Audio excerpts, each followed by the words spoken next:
Welcome back to On Texas Football. A little Thursday night recruiting update. This is normally the place of Texas versus the SEC, but with Texas on a bye, hey, let's talk about the transfer portal because there's a lot going on. This episode brought to you by the Carrot Concierge.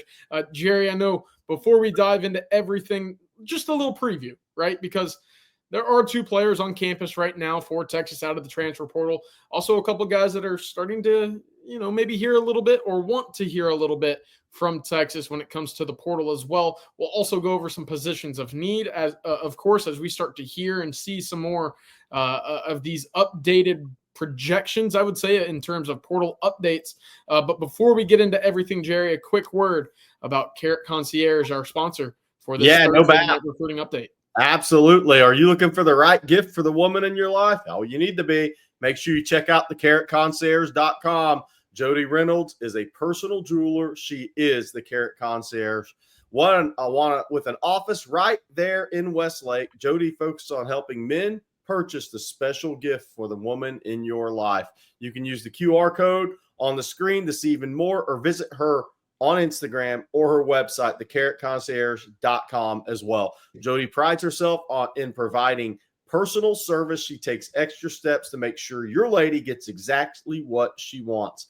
And because she doesn't have the overhead of a storefront, she often can get higher quality inventory at lower prices, as much as 30% less than what you'd see at a jeweler's store. If you're looking for something special for birthdays or anniversaries, or with Christmas right around the corner, Jody has a variety of tennis bracelets, rings, necklaces, and more. All beautiful jewelry, all personalized for you and yours. Again, check out Carrot Concierge, visit her website, or give her a call or text and take care of that special someone in your life.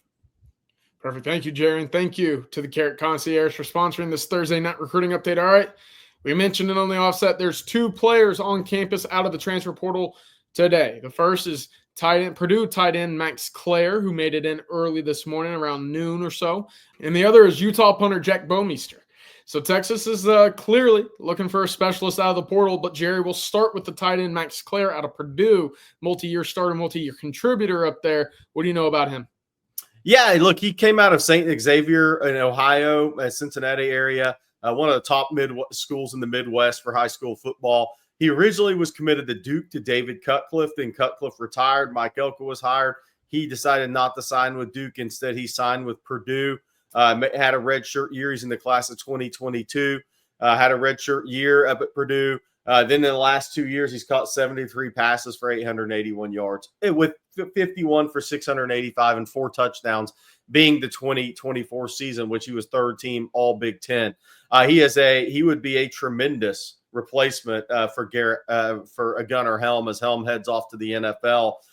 There's very similar traits there. As CJ said, maybe you said earlier, maybe he didn't hurdle as much, right? I mean, as Gunnar Helm did, but very good players after the catch. There's some similarities there. Sure hands, catches the ball away from his body, is a willing blocker, can play in space. But Max Clare is a kid who has really raced past the high school recruiting rankings and the predictions for him as a player, and he would have 2 years left to play if he chooses Texas. Obviously, CJ, you reported earlier today, he's making that visit with both of his parents. Yeah, of course, that's big, right? Because it was projected that he would go to Louisville this weekend. Of course, he could still make a trip for the weekend, but Texas getting him on campus this Thursday, very important right now. Gerry, I did want to ask you, because I thought it was interesting coming into this portal era, or this portal season, Texas might need a tight end. And they have some tight ends on campus, but none necessarily have the experience of an inline blocker. And when you look at some of the body types right now, especially early on for a lot of them, they don't project well off the edge. But certainly Clare does. Let me get your thoughts on how he kind of fits and bridges the gap into a guy that can play off the tackle position. Yeah, no, I think he's a really good fit for this offense. I think he's a good fit for that position and that role, combining with a Jordan Washington. If he were to pick Texas, that would be 2 bigger bodies even than what Texas played this season in the SEC moving forward. Then you have a Spencer Shannon as an inline guy with a big frame. You have a Nick Townsend coming in who's, a combination of all of it, Honestly, he could be about as good as about as talented as Texas has played at that position.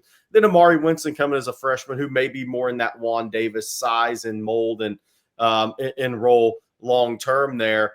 So I think it's a really good fit for Texas if he picks the Horns, and I think it would be a very welcome addition. And what it does, CJ, it continues to illustrate that this Texas staff will not go into a season inexperienced.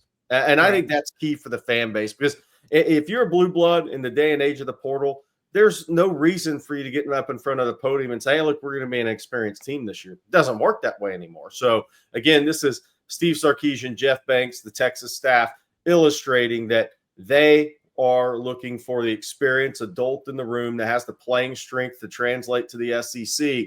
And I think Max Clare would be one of those guys. I agree as well. And to your point, just to wrap up this little conversation about Clare is, hey, you need that inline guy. You need that sixth offensive lineman. I know that there's been some chatter on the board, some chatter and some live streams as well. What does that mean for Amari Niblack? Well, you need to see more of that inline blocking ability, because we know how much of a down the field mismatch he can be. You just got to piece it all together, and tight end is supposed to be the spot where you see that come together for one player specifically. That's what Gunnar Helm was able to do, Jatavian Sanders as well, but it took Sanders some time. You need that guy on campus immediately as well. But Gerry, moving on to the second player on campus, Jack Bomeister, the punter out of Utah, former all-conference selection out west. Look, punting wasn't necessarily a strength of the special teams this year for Texas. Of course, it was a freshman punter back there with Michael Curran and his young leg, but again, not a place you'd like to be inexperienced.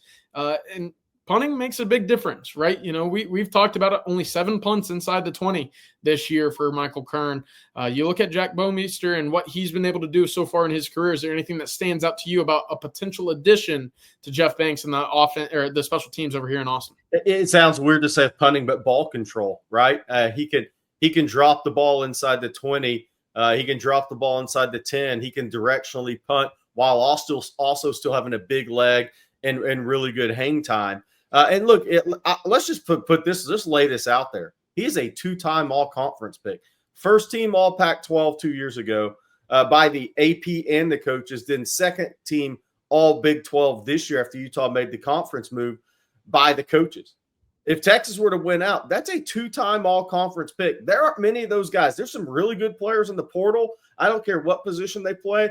How many guys, CJ, have we seen that are literally 2-time all-conference picks, first and second team? That alone makes him a different level guy in the portal for a need you may have. Yeah, I agree 100%. Again, Ryan Sanborn made a big difference for Texas when they needed to go out and add a punter coming in from Stanford, another former all Pac-12 selection over there. Look, Texas had its best run with Keelan Robinson and Keaton Crawford going after punts, downing them close to the end zone over there in the red zone. That makes a big difference whenever you have to go 85, 90, 95 yards versus 80, right? That makes a difference with the way that Texas' defense has been playing. But also, Gerry, just talk about consistency, because we're talking about hang time now when it comes to Michael Curran, when it comes to Jack Bomeister. Bomeister's over 4.0 in terms of his average hang time. NFL, you'd like to see that around 4.3, 4.5, anything in that range. Of course, it helps when you're able to boom it as high and as long as you can for a lack of field position in terms of that. But yeah, that's about 0.3 or a quarter of a second different increase than what Texas was able to get this year out of its punting unit as well. Yeah, I mean, look, if you look at the Georgia-Texas game, there's a 14-yard difference in punting average in that game. If you say, okay, both guys punted 4 times, that's 56 yards. Yeah. I mean, that's over a first down every time you punt it, first down and a half. That's a big deal in a game, in a playoff game with 2 tremendous teams, a game where you're evenly matched and it could come down to the field position game with 2 great defenses playing. That's a really big deal. So I think that is the one area. And look, we're not saying Michael Curran can't become that guy. Bomeister averaged 39 yards as a freshman, by the way, and he's gone up to 44, to be clear. And that's still been at Utah since that happened. So we're not saying Michael Curran can't do that, but if you get an experienced guy who has done it, who has been a 2-time all-conference pick, you aren't going to turn down that player, especially in a season which you've given up too much field position.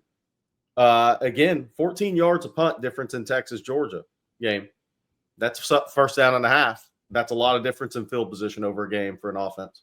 Yeah, it absolutely is. Bomeister also a heck of an athlete. Texas didn't attempt a fake punt, and hey, that hurt them in the SEC championship just a little bit. I know that's not the entirety there, but plays a bit of a role when your punter can be a heck of an athlete in that regard as well. So those are the two guys on campus Thursday afternoon. What's next for Texas out of the portal, and who's coming to campus soon? Yeah, I mean, later tonight at some point or in the morning, Cole Brevard, the defensive lineman out of Purdue, scheduled to be in. I think he's at SMU earlier today. Look, he's 6'3", 335 pounds. He is an over-the-ball player, a 0 or 1 technique guy, played over 400 snaps last year for the Purdue Boilermakers, a guy that originally signed with Penn State out of high school as a 4-star prospect in a class of, I think it was 2021.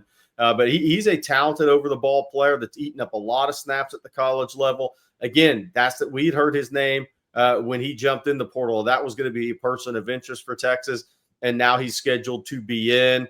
But I think he would be a really good fit at Texas. The question is, which way will that go? And I don't think we'll know until after the visit. Obviously, SMU gave it a run as well. So, but that's one that Kenny Baker and the Texas staff had circled since he entered the portal on December 3rd.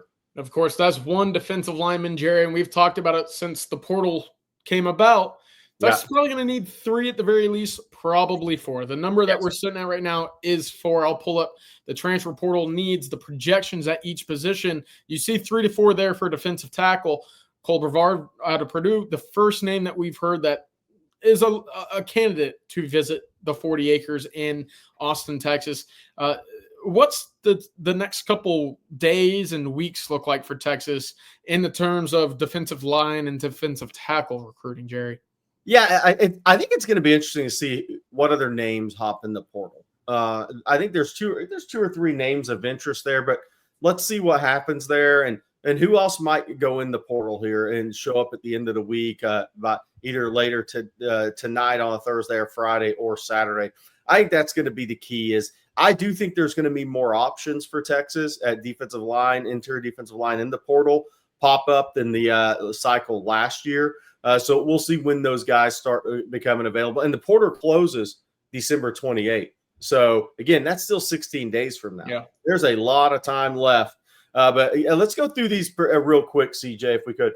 Quarterback 0, running back 0 to 1. That, look, that's dependent on where Texas feels like Cedric Baxter, Christian Clark are at. They're not going to be available for spring. You have James Simon and Ricky Stewart coming in. What does Jaden Blue do? Does he stay? Does he go? Does he portal? I think that all factors into this. Wide receiver, I think we know they'll go for one guy. Is it going to be a speed guy? Sark going to go for bigger guys, which he kind of did in this recruiting class. But at the same time, I think they wanted a speed guy in the class, but they just couldn't get the guy they wanted at the end of the day. Tight end, we talked about. Offensive line, not expected. Kicker, not expected right now. Defensive end, that number goes to 1 if Trey Moore goes pro. CJ, which we'll have to wait on. We talked about D-line. What are your thoughts on linebacker secondary? Yeah, look, linebacker, you're losing a couple pieces due to eligibility, right? David Benham, Blackwell. You have a really talented group right there, led by Leon Glafau, Anthony Hill, to Anthony Smith. You got a pair of guys coming in from the freshman class. You have a lot of talented bodies, not many guys that have been able to step in and stop the run on a 3rd and 2 in a big SEC or Big Ten game, right? I think that's where you look. If you're looking at a linebacker, it's a veteran guy looking to be a contributor in the run game and play next to Anthony Hill like that. A safety also really interesting. If Michael Taft departs and goes pro, you absolutely need a safety in my eyes.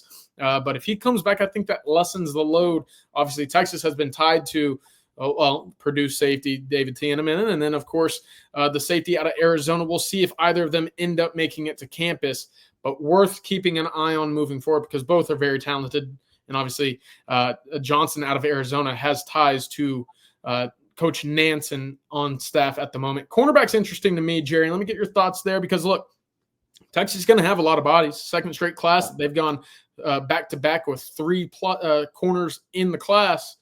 Do they need one? I would think that maybe you go out there, and if Tacario Davis says, yeah, I want to be a Texas Longhorn, you cannot say no there, just for the simple fact that he's going to be a day 2 pick, and he's 6'4", and he runs well. But I don't think that's going to be a spot that Texas breaks the bank for if the perfect guy is unavailable. Yeah, no, I agree. And look, they lose Jahdae Barron, obviously. Javion Cole's transferring out. So that's 2 guys right now. Is Cole the only guy that transfers out of that position? We'll have to see. That could also affect that. But I agree with you on a Tacario Davis, somebody like that just jumps in that you can't say no to. They have really talented freshmen coming in for the spring. But, of course, Cade Phillips and Caleb Chester are they're true freshmen coming in the spring. So I do think if it was a Tacario Davis type, you can't say no to that guy. Yeah, I totally agree. So this is really the first time in this portal window that we've seen Texas bring players, portal participants onto campus, Gerry. Of course, moving forward, we'll be keeping a close eye on names as well. One other name I wanted to at least float out there on the defensive line is James Thompson, a defensive lineman out of Wisconsin. Did not play in 2024 due to injury. Is set to visit Illinois as well as Texas A&M. I've heard that that's a guy who, if Texas came knocking, he would have certain interest in the Texas Longhorns. We'll see if they circle around. Of course, he's about 6'3", 6'3.5", 300 pounds, which kind of that threshold for Texas when it comes to adding big bodies up front on the defensive line. Before we get out of here, a quick word, Gerry, about the Carrot Concierge, and then your parting thoughts as we get out of here talking about the portal. Yeah, are you looking for the right gift for the woman in your life? Make sure and check out thecarrotconcierge.com. Jody Reynolds is a personal jeweler. She is the Carrot Concierge. With an office right there in Westlake, Jody focuses on helping men purchase the special gift for the woman in your life. You can use the QR code on the screen to see even more, or visit her on Instagram or her website, thecarrotconcierge.com as well. Jody prides herself in providing personal service. She takes extra steps to make sure your lady gets exactly what she wants. And because she doesn't have the overhead of a storefront, she can often get higher quality inventory at lower prices, as much as 30% less than what you'd see at a jewelry store. Check out thecarrotconcierge.com, visit her website, or give her a call or text, and take care of that special someone in your life. Perfect. Thank you, Gerry. And thank you again to the Carrot Concierge for sponsoring this impromptu Thursday night recruiting update. Any parting words before we head out of here and head into the weekend? Yeah, I think there's a few guys we're monitoring to see if they actually jump in the portal here, or if they are already in the portal, it becomes public here in the 24, 48 hours. Because once you put your name in the portal, there's a 48-hour window for the team you're currently on to talk with you before that goes public. Let's see if there may be a big name, possibly west of Texas, that pops. That'll be interesting. Of course, we'll have it all covered. Yeah, we'll have it covered for you here at On Texas Football, both the YouTube channel and on ontexasfootball.com. But that'll do it for today. Any recruiting updates later tonight, you can find it over on ontexasfootball.com. But for Gerry Hamilton, I'm CJ Vogel. Y'all have a happy Thursday. We'll see you tomorrow.